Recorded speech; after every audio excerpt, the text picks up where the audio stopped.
Yo. Yo. What up, who this? It's UB, GCI. What up, boy? What's up, man? Chillin', man.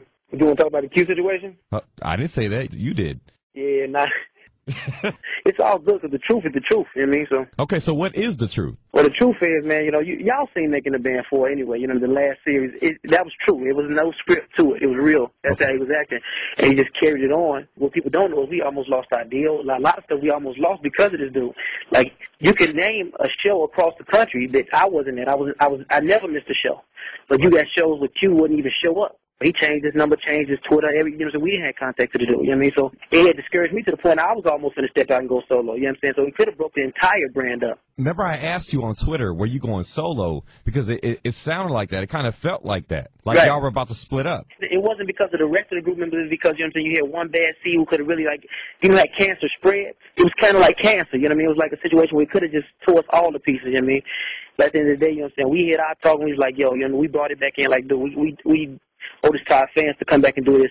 You know what I'm saying? We owe it to our label. We owe it to everybody to go and make this third album amazing. But we got to go in as a unit. And we was missing one member who wasn't even trying to communicate with us. You know what I mean? So at the end of the day, we could have, any of this stuff could have been resolved via us just sitting back and, you know what I'm saying, just having a conversation. Like, if he had just picked up the phone like, Will, this is what I'm going through, bro. I don't even know. Like, anybody in the world probably got his number. I don't have it, though. Wow. Are you serious? I don't have his number. I don't know his Twitter. I don't know nothing about the dude. Like, but y'all are trying to reach out to him, though. Yeah, we was trying to reach out. We had our lawyers contact his lawyers, and it seemed like you know what I'm saying, like a whatever type situation. So we didn't know if he had something else going on, but at the end of the day, it almost took us to pieces. You know what I mean? I guess before it took us to pieces, we just had to be like, all right, cool, well, let's just get rid of this part.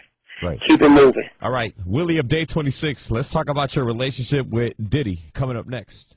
You know, when Diddy was here on Friday, he spoke highly of y'all. Oh yeah, Diddy the dude, man. Mm-hmm. Like he reached out to us all the time too, man. So we be talking back and forth. So he pretty much knew where we was at. I think he even put a call in to him. You know what I mean? You try to see if we can make it work. At the end of the day, you know what I'm saying. My city know me. You know what I'm saying. They know I'm a grindaholic. I'm in the studio 24 hours a day. I just want to make. I got this thing.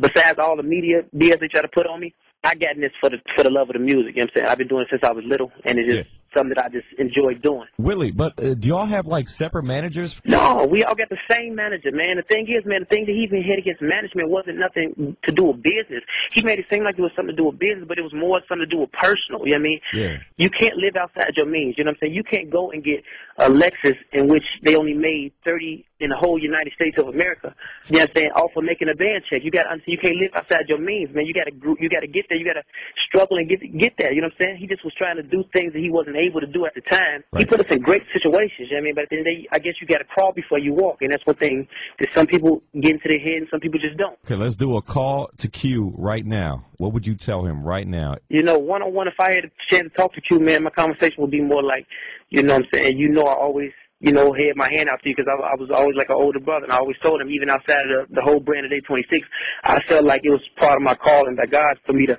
look out for this dude, you know what I mean? So for me, it was more so like, man, I was trying to bring you in because I've been in a situation where I hit a video on television and then snatched back down into reality where I felt like nobody was behind me or I'd never reached my dream. So I just really wanted to save him from that situation.